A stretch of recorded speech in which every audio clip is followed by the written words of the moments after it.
juma ye lahɔrɔma don ye bi ye kanubagaw an bɛ foli ni tanuni ta ka di aw bɛɛ lajɛlen ma kɛrɛnkɛrɛnnenya soli ka wuli kɛbagaw aw maa minnu bɛ yen nɔ k'aw sera aw ka cakɛyɔrɔ la ka ban aw ka teliw bɛ renouveau la an b'a fɔ k'aw bisimila ko nin ye kunnafoni kɛnɛ sigilen ye maa minnu fana bɛ sokɔnɔnaw la n'u bɛ k'an lajɛ an bɛ bɛɛ fo ka bɛɛ lajɛlen waleɲuman dɔn ko bɛɛ k'i bisimila.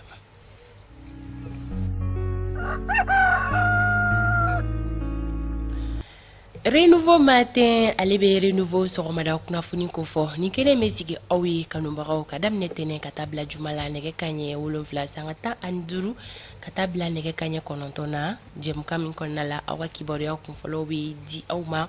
bonya ni karama kɔnɔna la walasa aw ka kunnasiri da an ka se ka kari o la aw ka tile journée kɔnɔna la soli ka wuli kɛbagaw an ye aw fo ka ban aw maa minnu bɛ yen nɔ ni aw bɛ timinandiyaw sabati k'aw teliya ka se aw seyɔrɔw la walasa ka se ka bɛn ni jɛmukan ye an bɛ aw bɛɛ lajɛlen fo lamɛnbaga jamakulu an ka foli bɛ aw ye radio renouveau lamɛnbagaw aw ni sɔgɔma maa minnu sɔgɔlen don an ka bɔlɔlɔsiraw fɛ kɛrɛnkɛrɛnnenya la renouveau FM renouveau télépage kan an ka foli bɛ kanubaga jamakulu bɛɛ lajɛlen ye ko bɛɛ k'i bisimila bi juma ye renouveau matin ale kan kanubagaw bi ye juma ye bi ye donba ye o kama an bɛ dugawu kɛ an faso ye ala kana ni basigi mali kɔnɔna la ala kana ni bɛn mali kɔnɔ ala kana ni bɛn maliden kelen-kelenna bɛɛ lajɛlen ni ɲɔgɔn cɛla la an ka laɲini ye fɛn minnu ye ni mali ka tagaɲɛ bɛ olu kɔnɔna na an bɛ ala wele a ka se ka o sababu ɲuman di bɛɛ lajɛlen ma an ka dibila baara kɛbagaw an ka foliba bɛ u ye labɛnw sigira sen kan an bɛna don kibaruyaw olu kɔnɔna la sisan ko baro ja ye baro ɲɔgɔn tigɛ ye amadu lasina konare ale ye kumaso la sɔrɔ ka fara isa kawa sidibe kan sɔɔni kibaruyaw an bɛ don olu kɔnɔna la amadu i ni sɔgɔma a bɛ cogo di bi ye juma ye n b'a dɔn kɛlɛ tɛ yen bi i tɛ na n provoquer bi i tɛ n critiquer i tɛ fosi fɔ bi sisan ka fɛɛrɛ kɛ an ka CNT ko ka gɛlɛya dɔɔni yɛrɛ bila la to parce que gɛlɛya ye jumɛn dossier tilali la ne ka document bɛɛ ni maa o ye fila ye ko donné de fɔlɔ i y'a ye sa wa ayiwa o kuma e ma limaniya CNT ko in na halisa Amadu i fana n'i ye nɛgɛ ye dɛ a yirali la par A plus B k'i tɛ na CNT sɔrɔ ne yɛrɛ bolo n ye ɲinɛ n'o kɔ i ko k'i bɛ taga présidence la i y'i t'o la i ko jumɛn yɛrɛ fɔ i ko opérateur économique dɔ k'i bɛ na jumɛn kɛ yɛrɛ e ka projet bɛ changer heure bɛɛ opérateur économique bɛ jɛ la baro ni Gambie ninnu ni a ɲɔgɔnnaw ni olu de bɛ jɛ la nka a ma kɛ cogo o cogo n'i ye ni fana ɲɛɲini a bɛ bɛn a bɛ taa ne kɔni bɛ min f'i ye teriya la ni bɛ se k'a lamɛn CNT ko la i sɔ na jijigi i tɛ na sɔrɔ ko ye ka fɔ i fana sa o tuma ne man ka sariya ta wa CNT in ka di cogo min na i y'a ye lakɔli karamɔgɔw ka hali jɛkuluba min tun bɛ yen o ɲɛmaa Makan Sumale pewu i ye fɔ n ba Makan mɛn bilen tɔgɔ fɔ t'an ka baro la i sera sabali ye a bɛ cogo di a bɛ ala tanu ala ka tanu jigi ni y'an sigitɔla ye Fanta Tumuta ni minnu kɛra kibaruyaw kɔnɔ an bɛna kuma o kan janko Mali ni Côte cɛ ko ɲɛ o kibaruyaw b'an bolo an bɛna kuma o kan ka taa se kibaruya ba wɛrɛ ma sɔɔni siga t'a la o kunnafoniya min kɛlen don ka cari fan bɛɛ lajɛlen fɛ sɔɔni i bɛ na i da don o la ko kanubagaw m'an bi jɛmukan an ka bakurubaw olu filɛ nin ye ɲɛfɔli bɛna kɛ aw ye bi walawalali kɔnɔna la kumasen min kan o bɛ tali kɛ rotation des effectifs an ye o suganti kun min kama Isa Kaba Sidibe an bɛ ɲɔgɔn lasɔrɔ bi walawalali kan a bɛna ɲɛfɔli jɔnjɔn kɛ an ka bi maa weleli o ye Mamedi Jula Darame ka bɔ jɛkulu kɔnɔna la an ko min ma ko FARC ye jɛkulu ye min kɔni ye wulikajɔ caman kɛ don tɛmɛnenw na min b'a to terrain ale bɛ se ka wulikajɔ cogoya min na n'a ma ɲɛ ko terrain kɔni démarrer la a ka kan an ka wele bila FARC maaw ma kɛrɛnkɛrɛnnenya la Mamedi Jula Darame an n'a bɛna ɲɔgɔn lasɔrɔ a ka se ka kibaruya jɔnjɔn di an ma ka hakilina di an ma ka kɛɲɛ ni terrain wulili mun kɛ sisan u ka yeta ye mun ye o kan ka se ka to o terrain ko kibaruya kɔnɔna la kunun an y'a fɔ ɲɛna ka fɔ an ka lasigiden tun kan ka ɲɔgɔn lasɔrɔ ni o ye Michel Yawe ka bɔ Kayi an ma se ka ɲɔgɔn lasɔrɔ bi ko kura an bɛ segin ka ɲɔgɔn lasɔrɔ fɛn bɛ tali kɛ Kayi sigidaladenw na terrain wulili min kɛ k'i kunda Kayi kan yalima u ye terrain kunbɛn cogo di a kibaruya ye nisɔndiya jumɛn de d'u ma Kayikaw yɛrɛ bɛ cogoya jumɛn na bi in na terrain ko hukumu kɔnɔna la ani Michel Yawe bɛ na masala o kan olu kɛrɛfɛ aw bɛ deli ka kibaruya fɛn o fɛn sɔrɔ jɛmukan in kɔnɔna la min bɛ tali kɛ taa ni ka segin kibaruyaw la ka taa se kɛnɛya kunnafoni ma don fɔli d'uma kunnafoni di gafew ɲɛfɔlɔ fɔlɔ laseli fo ka taa se Alexis ka lasew ma ni o ye Alexis Masɔn ye o bɛɛ lajɛlen bɛna lase aw ma sisan bonya ani karama kɔnɔna la ka yira la k'a fɔ fɛn FM kɔni bɛ tali kɛ wagati boloda cogo la aw tɛna o lasɔrɔ bi ka kɛɲɛ ni baara dɔw n'u kɛcogoyaw ye o kama an bɛ sira di Amadu ma ale ka dɔn kibaru dayɛlɛ.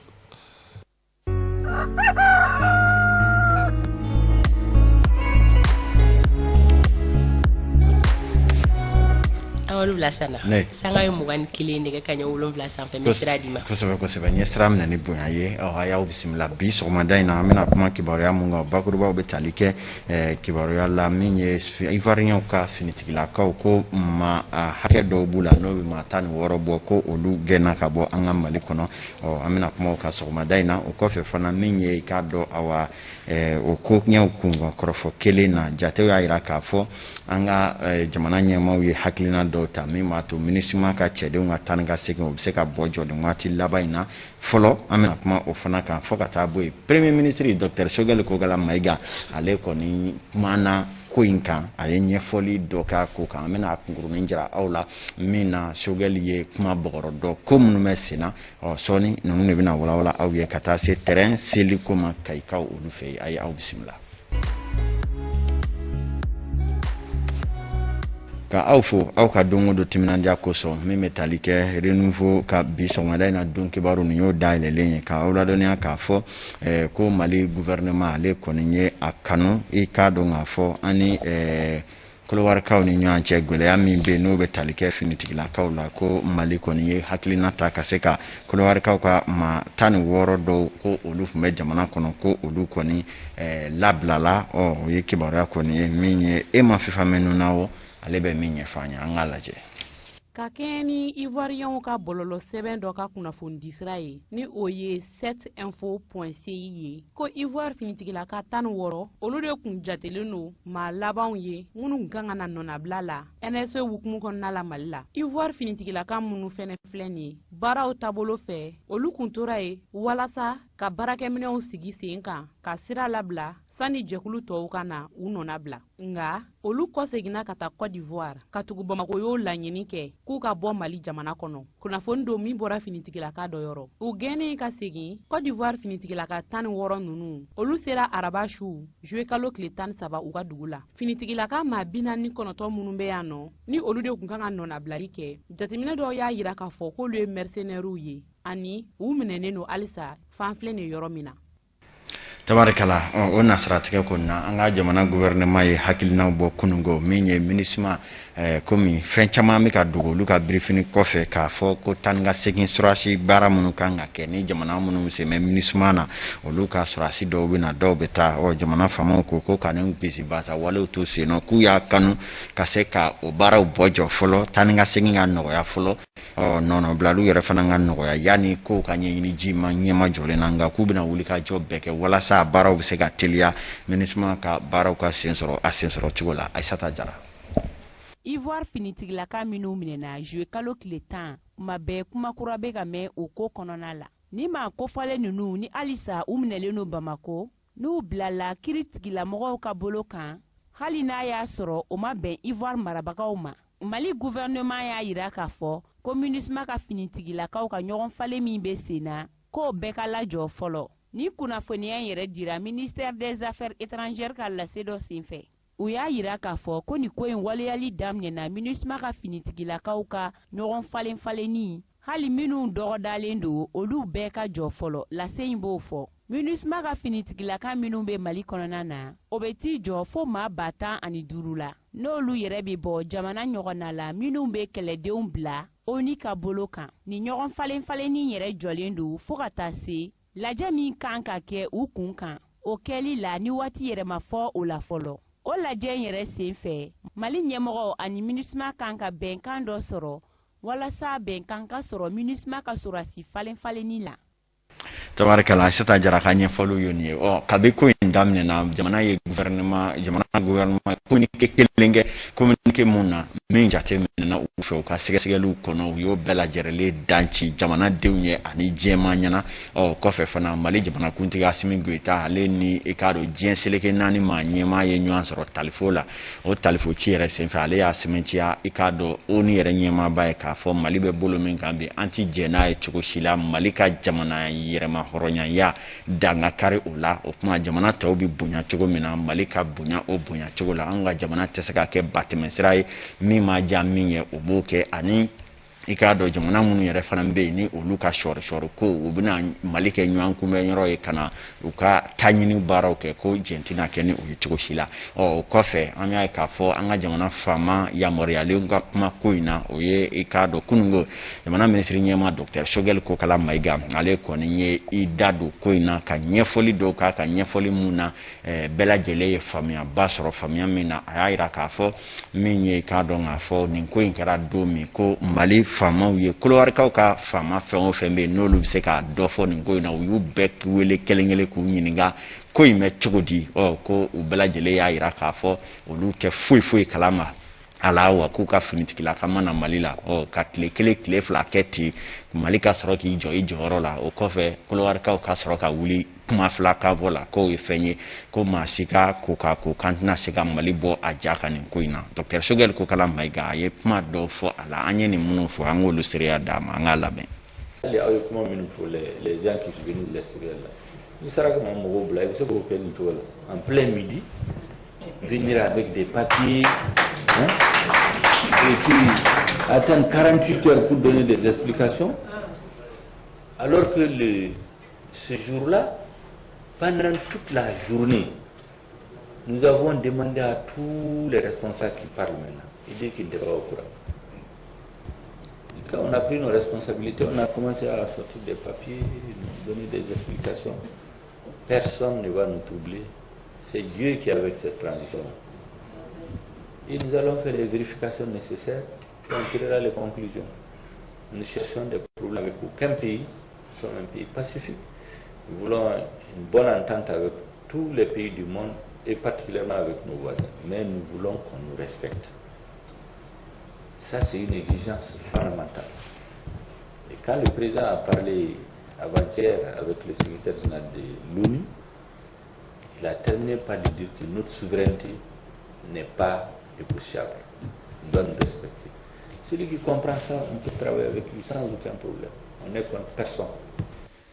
Dr. Shogel ko kala Mayiga Mali ministre nyema do ayeni kuma kurunin do fo nasara kana saraka mun lase aw ma seria ire nasara tegela anye mun soro an chake nyo juliba tele ale kuna fondi lauka dangana ya konnala ka awla do nya ka fo Shogel ya ira ka fo minye uye akoni fo jamana be ni ba fi ni Malika barake Malika jamana hakika ya ikaso o maka Mali boya aka dameni o horonyala no tiseka ke ika doko idrome kelimbashi olu yara drome kelenta nono jamana inga bunya wa bi wajibiya partner kelengele bela jerele kan jamana ni nyanje sariyaw ye minyi Mali ti se kata fɛn jamana wɛrɛ la Mali fana tɛna jɛni o ye jamana wɛrɛ kana o kɛ anw ka jamana kɔnɔna la maa marifatigiw marifa hakikaw ni kɛlɛkɛ marifaw jɔnjɔn bɛ maa minnu bolo force spéciale olu ka don jamana kɔnɔ k'a sɔrɔ yamaruya foyi t'u bolo maa t'u nakun dɔn u ɲininkanaw dala kan na fɔ kan jɔlen ma sɔrɔ da f'u ye kumakan ba saba fɔ min ni min si tɛ kelen ye k'a ladɔnniya k'a fɔ ko in ka gɛlɛn kosɛbɛ a bɛ fɔ hali n'i ye so minɛ a bɛ bila kiiri ka bolo kan ɲɛfɔliw ka kɛ n'a yira k'a fɔ a nɔ tɛ ko la a na labila n'a nɔ bɛ ko la sariya bɛ min fɔ o fana na kɛ baara in bɛ o hukumu na sabula jamana faamaw ye ko kan ka kɛ a daminɛ na fɔlɔ o bɛɛ sɛgɛsɛgɛliw kɛra kan jɔlen ma sɔrɔ kuma jamana y'i jɔ a jɔyɔrɔ la o de kɔfɛ min ye hohaho ani k'a dɔn ka sɛbɛnlangolo baratu ka dilan minnu yɛrɛ datiw tɛ kelen ye yɛrɛ k'a fɔ u kun y'a yira ko u ye laseliw ni kibaruyaw di Mali faamaw ma Mali faamaw ko n'u kɛngara ko o sɛbɛn fɛn o fɛn di yamaruya kɔnɔ o ka bɔ foyi daluma sɔrɔ ka bɔ wa Kolowari faama jɔnjɔn fɛn o fɛn bɛ yen minisiriw ka fara fɛnw caman ko k'u t'a kalama kɔfɛ jamanakuntigi kɛlen kɔ k'a ka jɛrɛ sigi kumaw nana yɛlɛma u ye ONU tɔgɔ fɔ u y'i fori Allemagne tɔgɔ fɔra bɛɛ y'i fori ko kɔni gɛlɛyalen don an bɛ waati min na i ko sisan an yɛrɛ ka ɲinini na surɔ ani kunu an sera ka fɛɛrɛ kɛ ka se ka Kolowari ka dɔw lasɔrɔ minnu yɛrɛ la an tun bɛ ka sɛgɛsɛgɛli kɛ n'i y'a sɔrɔ finitigilaka maa 49 minnu bɛ yan ni u dɔ somaw b'a a kalama ko fa taalen mission na Mali la walima u ba taalen kunu ni bi cɛ an kɔni ma se ka kibaruya foyi sɔrɔ o kan fɔlɔ min ye maaw ye minnu y'a yira k'a fɔ u b'a kalama ko u fa sɔrɔsi walima u cɛ sɔrɔsi dɔ bɛ i k'a dɔn mission officielle dɔ la Mali la o kɔni ye haɲinini ye an bɛ mun na hali bi n'a ka bi n'i y'a sɔrɔ finitigilaka ninnu yɛrɛ dɔw yɛrɛ somɔgɔw b'u ta yɔrɔ yɛrɛ dɔn nin bɛɛ ye kunnafoni ɲinini ye an ye mun baara daminɛ kunungo ni ala sɔnna yanni sini cɛ kibaruya minnu b'an bolo an bɛ se ka kibaruya dɔw sɔrɔ olu fana kan ladiriya ale kɔnɔna la sanga 31 bɛ nɛgɛ 7 kan o b'an sɔrɔ Kayika olu fɛ yen nɔ k'a fɔ min ye terrain ye ale kɔni ye mankan bɔ kokura Kayi san caman tɛmɛnen kɔ kuma dumani ni ma jamanaden nɛgɛ na marabaa dɔw fɛ Kayi kɔn terrain sera ka se yen nɔ min ye k'a dɔn k'a fɔ jamana ɲɛmɔgɔw ka wuli ka jɔ kɔnɔna la o kama an ka kibaruya in na Michel Yao ni Isaka Cham ani Salomon Sinsin olu ye ja dɔw sɔrɔ a ko ɲɛ kunfɔlɔw kan an k'a lajɛ. San caman terrain jɔlen kɔfɛ nɛgɛ kanɲɛ 3 waati de la sɔgɔmada fɛ ayiwa terrain kɔni ni o ye sifilɛli terrain blanc ale kɔni donna Kayi gara la san caman a jɔlen kɔfɛ cɛkɔrɔba ni sifinakaw o bɛɛ lajɛlen tora o senna ka taa arabadon su fɛ fo ka na se bi alamisa sɔgɔmadafɛla ma ni o ye kalo tile 14 ye terrain gara la waasa ka se ka terrain kunbɛn a jɔlen kun kɛra sababu ye ka fiɲɛba bila Kayi sɔrɔ ko ta fanfɛ kɛrɛnkɛrɛnnenya la dugu minnu bɛ ni olu kɔni cɛtigɛlen bɛ ayiwa ni nɛgɛ siraw ye sominadenw fɛ nin ko in kɛra tare sabu o ye san caman de kɛ musakako gɛlɛya kɔnɔ arayi bɛ tɛmɛ yɔrɔ yɔrɔ k'a fɔ ko seminaden bɛ an bɛ ɲanina sabula seminaden dɔw tun bɛ taa baara kɛ su fɛ ka si u ɲɛna dugu mana jɛ ka taa kilasi kɔnɔ o bɛɛ kɛ kun ye pour que u bɛ se k'u ka frais scolaire sara cogo min donc u k'a lajɛ terrain wulili min filɛ nin ye an faw caman taara retraite la an faw taalen retraite la u k'u hakili to denw na dɛ denw caman ba de bɛ chômage la bien vrai que diplôme b'a bolo mais an sigilen don so i bɛ seminɔ du caman ta bi den minnu bɛ yen k'a fɔ k'a bolo b'a kɔ sɔrɔ a bɛ compter wa hali n'i y'a jateminɛ i bɛ taa sɔrɔ du dalen don den kelen de kɔ la wa o den kelen in fana tɛ se ka fɛn k'a yɛrɛ c'est comme si seminɔ du c'est-à-dire u marginalisé dɔɔnin quoi. Directeur min bɛ ni ale bɛ société du patrimoine ferroviaire fɛ ale ni a ka jamakulu minnu kɔni ye terrain maa dɔ ka bɔ Bamakɔ ka taa Kayi olu kunbɛnna Kayi population fɛ kosɛbɛ ani a y'a jira k'a fɔ ko kɔni jigi bɛ a fɛ ko nin na kɛ ayiwa terrain ko kɔni a daminɛlen ye wa a tɛna jɔ tuguni hali n'a y'a sɔrɔ ni baaraw dɔw bɛ ni olu kan ka kɛ waasa ka se ka ayiwa machine ninnu k'olu bila sen kan. An bɛ se ka min fɔ population ɲɛna vraiment an b'u fo k'u barikada k'a f'u ɲɛna ko halisa u ka danaya d'an kan hali bi ni ala sɔnna ma terrain fɔlɔ ye nin ye mais nin tɛna k'a laban inchallah ni ala sɔnna ma an bɛ ka baara labanw kɛ fɔlɔ n'o baara labanw banna ala sɔnna ma terrain bɛna bila sen kan min na a tɛna jɔ bilen ni ala sɔnna ma. O n'a bɛɛ ta mɔgɔw jɔrɔlen don ko yala n'a y'a sɔrɔ ni kɔni na kɛ terrain wulilen bada ni sifilɛli terrain in nalen kɔfɛ ka tuguni san 2018 jamana ɲɛmɔgɔw kun ye a lase k'a fɔ ko terrain na wuli o lasilen ninnu kɔfɛ taama mɛnɛ sisi ma bɔ mɔgɔw siralen don ni a y'a sɔrɔ o ɲɔgɔnna fana bolodalen tɛ an kun kan. tabarikala an bɛ dugawu kɛ nin kɛlen ka kɛ bil haki ye an bɛ taa gun wɛrɛ kan kɛrɛnkɛrɛnnenya i k'a dɔn kalanko nasiratigɛ la min ye minisiriso min ɲɛsinnen don jamana ka marako ma ani kalanko minisiri olu y'u tɛgɛ di ɲɔgɔn ma k'a fɔ u bɛna lakɔli karamɔgɔw cɔ a la ɲɔgɔn da dɔ boloda n'o ye kɔnkuru ye min na u bɛna mɛtiri 500 ta min ye i k'a dɔn an ka jamana ka forobaca cɔ a la i k'a dɔn maa caman ye tɛgɛrɛ fɔ kibaruya in na nka lakɔli karamɔgɔ minnu bɛ yen ni olu ye lakɔli mɛtiriya kalan kɛ lakɔli kalansow la n'o ye IFM ye olu kɔni dusuma kasa ale ko in na a ma sɔrɔla k'a fɔ san caman nin kɔnkuru in ma kɛ maa minnu bɛ san o san n'olu bɛ ka tila IFM na olu caman de sigilen bɛ minnu tɛ baara la o kuma u kun jigi b'a kan k'a fɔ ni kɔnkuru bɛna labɛn maa caman na ta waasa garisɛgɛ ka di caman ma o sigilen ka bɔ i k'a dɔn gɛlɛya rɔ nka jamana ka kɛ ni jamana n'a ko cogoya jamana faamaw y'a jira k'a fɔ waasa kɔnkuru kɛli kana to jamana se bɛ 500 min na o bɛna ta min ye Awa Sanɔgɔ ale ni Lasini Jakite olu ye ɲinini dɔ k'a kan an ka rɔjɛ. Araba tɛmɛni ministiriw ka ɲɔgɔn lajɛ la n'a bɛ fɔ a ma ko conseil des ministres olu kɔni ye décision dɔ ta min ye ka enseignant 500 ka olu sen no fonction publique concours kow la o kɔni kɛra nisɔndiyaba ye complexe scolaire Abdoulaye Chambal Sisako de Misabugu o directeur bolo ale y'a jira k'a fɔ k'a nafa ka bon kosɛbɛ. N bɛ se k'a fɔ k'o diyara n ye parce que an ye acteur de ye donc an ka baara tɛ se ka taa tant que maitre tɛ anw ka disposition na donc ne ye maitre 500 ta donc o diyara n ye kosɛbɛ o bɛ wasa an bɛ se k'o fo o la maa minnu yɛrɛ ye mɛtiriya kalan kɛ IFM na olu ka collectif min bɛ yen nɔ o secrétaire général y'a yira k'a fɔ ko hali n'o y'a sɔrɔla olu nisɔndiyalen don ko nka k'u kɔni bɛ laɲini kɛ jamana ɲɛmaaw fɛ u ye maa 500 minnu fɔ u ka se ka dɔ fara u kan halisa ko sabula ko IFM maa bɔta ka ca. a san 3 filɛ nin ye concours tɛ kɛ concours laban mun kɛra o kɛra 2019 ani bi cɛ concours ma kɛ mɔgɔ ma ta ka sɔrɔ san o san mɔgɔ mun bɛ tila ancien école maître bɛ tila école maître kalan na a ka ca école maître 2000 ye donc san 3 kɛlen kɔfɛ o la n'a fɔra k'u bɛ fɛ ka mɔgɔ 500 ta i kɔni b'a dɔn o ye jigilamisɛnya ko ye ɲɛmɔgɔw ka a jateminɛ ka wari moyen déployer walasa ka dɔ fara kota in kan. aw k'a dɔn k'a fɔ ko ni école karamɔgɔ 500 minnu bɛna ta olu kɔni ye fondamental ani secondaire karamɔgɔw ye. tabarakala lakɔli karamɔgɔ minnu bɛ yen n'u ye lakɔli karamɔgɔya kalan kɛ an n'u bɛ ɲɔgɔn fɛ waati bɛɛ u ka dekun a bɛ se ka nɔgɔya cogo min na n'an bɔra yen nɔ an bɛna Bamakɔ direction urbaine du bon ordre et de la protection de l'environnement n'an k'a ma ko DBOP o ye cakɛ bolofara ye yan nɔ min ɲɛsinnen don ka duguba kɔnɔna koɲɛw jateminɛ waasa ko dɔw minnu tɛ bɛn olu bɛ se ka bali cogo min na n'o dɔ ye baganw ka colo ye dugu kɔnɔ ani bolimafɛnw bɛ olu hala ka jɔ cogo la ka sira bisi basa olu koɲɛw dala bɛnni ko o ntɛnɛn don olu kɔni ye misi caman kɔni minɛ colo la Bamakɔ yan musée fan fɛ tigi yɛrɛ ma sɔrɔ misi minnu na sabula u tun bɛ jama ɲɛma cocaco la o kulu minɛna u ye kibaruya kɔni di k'a jira k'a fɔ u bɛna misi tigi ninnu yɛrɛ yira joona Bamakɔ yan nɔ ko ni tile 2 tɛmɛna wa ni situation sugu la en divagation wa ou be wari de sara par tête c'est forfaitaire donc chaque fois que ou be chi parce que dumuni de be duma ou be garder fana o fana be fara wari kan ya ils sont en infraction be pénalité sara. tabarakala menye ka dɔn k'a fɔ a ko filɛ nin ye ni maa min ka misi colole o kuma i ka boli joona i ka t'i yɛrɛ yira dugu jɛ o jɛ ni maa b'a la ka dumuni min di misiw ma ko o wari bɛɛ sɔrɔ kuma baganw ka colo divagation des animaux Bamakɔ yɛrɛ dugu kɔnɔ a bɛ se ka dabila cogo min na wuli ka jɔ bɛɛ senna ten farikolo ɲɛnajɛ dakurunya kelen min ye k'a dɔn k'a fɔ ŋanaw ka se ka yɛlɛ i k'a dɔn Ligue 1 kɔni yɛlɛnni na ko baaraw kɔni bolodalen ka bila juillet kalo tile 19 min ye k'a dɔn fédération malienne football olu kɔni ye ni kibaruya de di championnat baaraw bɛna n'u don waati mun na ani cogoya mun na i k'a dɔn k'a fɔ Sikaso Mopti